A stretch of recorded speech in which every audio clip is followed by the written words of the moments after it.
Welcome back to KTV2 Studio.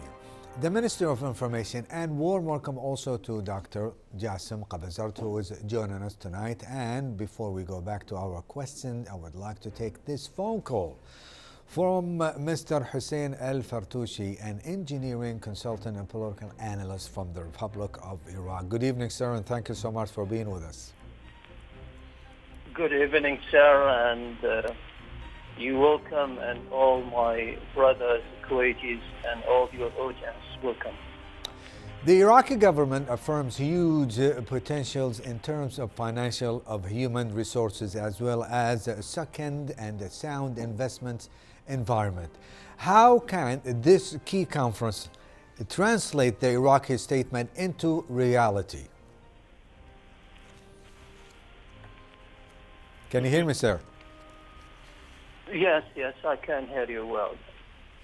At the beginning, I would like to say that the Iraqi government is working hardly to join the efforts with the neighboring countries as well as the brothers in the Gulf states.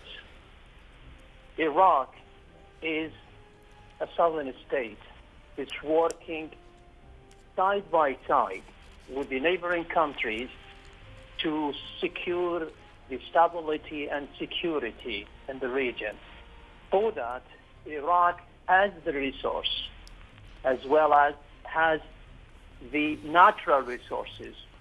It's all gonna to be happen when the country stability be on the line. It means the government progress with democracy and with the peace that must be established in the Middle East. You know, the country, Iraq, it had been through a very critical times. You know, ISIS, there is Al-Qaeda, and many problems moved through. Iraq currently, a sovereign state, is working closely with its allies, especially the Gulf states, the Kuwaiti states.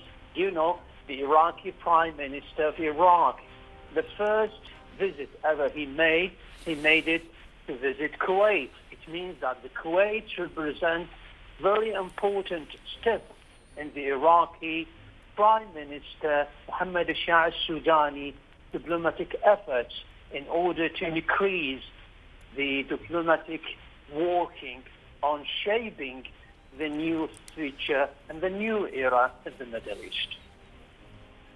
The second Baghdad Conference for Cooperation and Partnership reflects the importance of reaching solid solutions that safeguard the sovereignty of Iraq and prevent foreign elements from interfering in the Iraqi internal matters. What is the role of the Arab countries in preserving the sovereignty of Iraq and its people? As we have seen from the conference, many Arab leaders, including His Highness the Kuwaiti Prime Minister, reaffirmed on the strong relationship between Kuwait and Iraq. He mentioned the importance of this relationship. It means Iraq is dependent on the Arab countries because they formed like a strong ally for the future of Iraq, for the future of the next generation. You know, Iraq is a country but is not divided from it's surrounded. It belongs to the Arabian surrounded. It belongs to the Arabian Gulf. It belongs to the entire region. For that, the stability in Iraq represents stability in the entire region, as well as we have seen Iraq participated in Riyadh Summit, the Chinese Arabian Summit.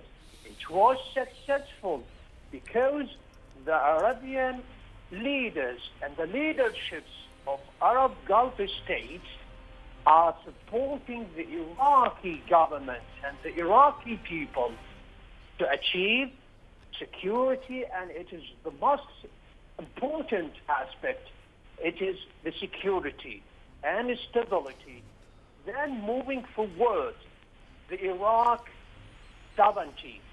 It means the Arab states will never allow for any foreign countries to interfere in Iraqi internal issues.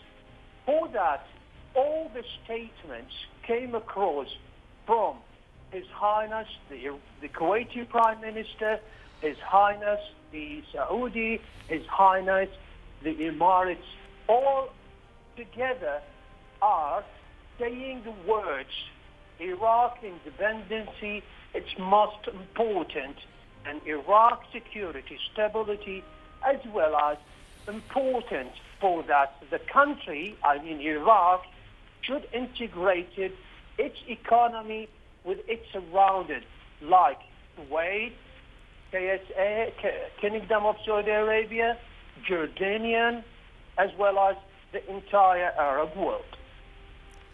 Mr. Hussein Al-Farttoosi, thank you so much for being with us.